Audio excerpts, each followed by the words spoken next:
Takže volám sa Iveta Katuščáková, mám 42 rokov, pochádzam z Martina. Študovala som v Martine na lekárskej fakulte.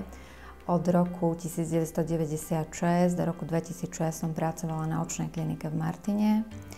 Venovala som sa v podstate, najskôr to bola bežná ambulancia plus práca na oddelení a potom 4 roky to bola detská očná ambulancia, operácie strabizmu, čiže škulavosti.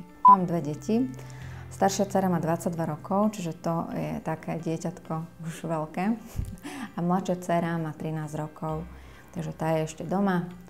No, máme psíka, malého Yorkshira, takže prechádzky, nejaké lyžovanie. Obľúbená farba čierna, ale skôr v kombinácii s nejakými veselšími ešte, takže nejaké tak čierno-červená, čierno-tyrkysová. Milujem Gaderskú dolinu, chodíme sa lyžovať na Martinské hole, čiže tu je to pekné, to sa mi páči. Takéto špičkové vybavenie, je to klinika naozaj, kde na toho pacienta máte čas. Robila som v ambulancii, kde to bolo v podstate cez poisťovňu, takže som vedela, že tam ten počet pacientov bol denne 30-35.